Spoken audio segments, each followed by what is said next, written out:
Hello everyone, আপনারা সবাই কেমন আছেন? আশা করছি সকলেই ভালো আছেন। আজ আবার নিয়ে এলাম নতুন একটা রেসিপি। এখানে আমি মটরের ডাল ভিজিয়ে রেখেছিলাম প্রায় 2 ঘন্টার মতো। ডালগুলো ব্লেন্ড করে নিব।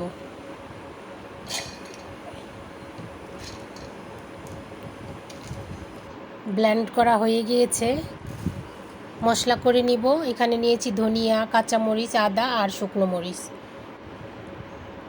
এখানে আমি ডুমো ডুমো করে আলু কেটে নিয়েছি। ব্লেন্ড করা ডালের মধ্যে দিয়ে দিলাম লবণ, বেকিং পাউডার, হলুদ গুঁড়া, মরিচ বাটা। এখন এটা আমি ভালো করে মিক্স করে নিব বড়া ভাজার জন্য।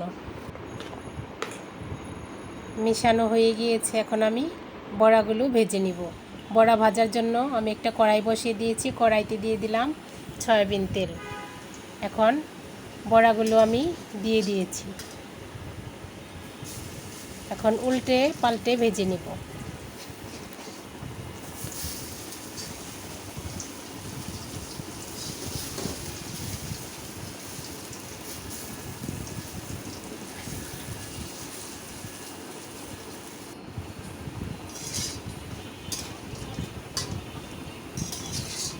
বড়াগুলো ভাজা হয়ে গিয়েছে, এখন আমি তুলে নিব।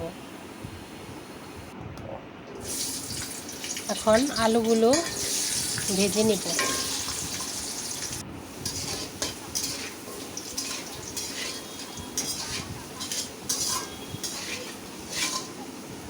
আলু ভাজা হয়ে গিয়েছে, তুলে নিব।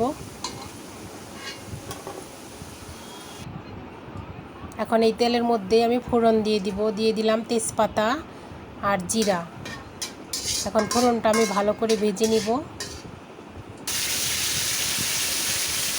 এখন যে মশলাটা আমি ব্লেন্ড করে রেখেছিলাম সেটা দিয়ে দিলাম। এখন আমি মশলাটা ভালো করে কষিয়ে নিব।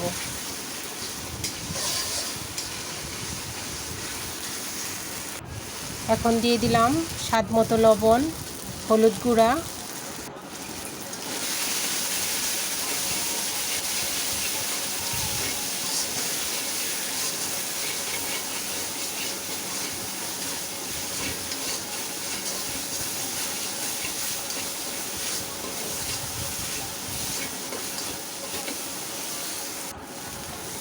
সামান্য জল দিয়ে আবার মশলাটা কষাবো।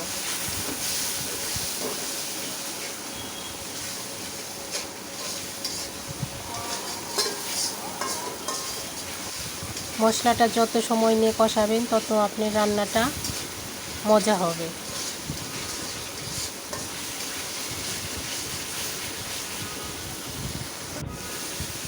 তো বন্ধুরা, দেখতেই পাচ্ছেন মশলা থেকে তেল ছেড়ে গিয়েছে।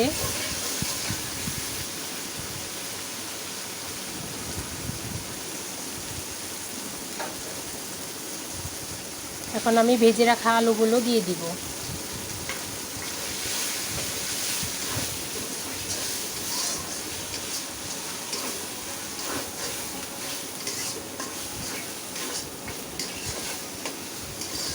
তো আমার রেসিপিটি যদি ভালো লেগে থাকে, যারা ইউটিউব থেকে দেখবেন তারা অবশ্যই সাবস্ক্রাইব করে পাশে থাকবেন, আর যারা ফেসবুক পেজ থেকে দেখবেন তারা অবশ্যই লাইক এবং ফলো দিয়ে পাশে থাকবেন।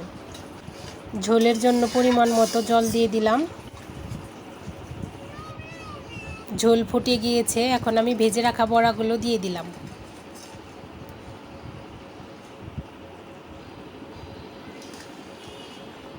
এখন নেড়ে চেড়ে দিব।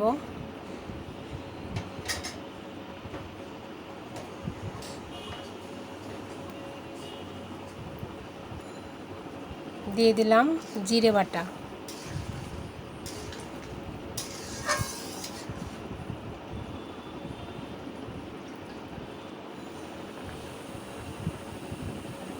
এখন দিয়ে দিলাম গরম মশলা গুঁড়া। তো বন্ধুরা, দেখতেই পাচ্ছেন মটর ডালের বড়া দিয়ে কত সহজ একটা রেসিপি তৈরি করে নিলাম। তো আপনাদের যদি ভালো লেগে থাকে তাহলে অবশ্যই ট্রাই করবেন।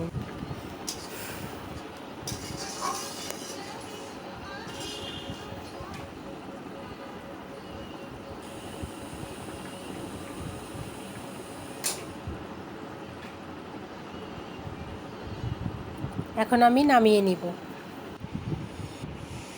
বন্ধুরা, আমার রেসিপিটি যদি ভালো লেগে থাকে তাহলে অবশ্যই লাইক, কমেন্ট, শেয়ার, সাবস্ক্রাইব করে সবাই আমার পাশে থাকবেন।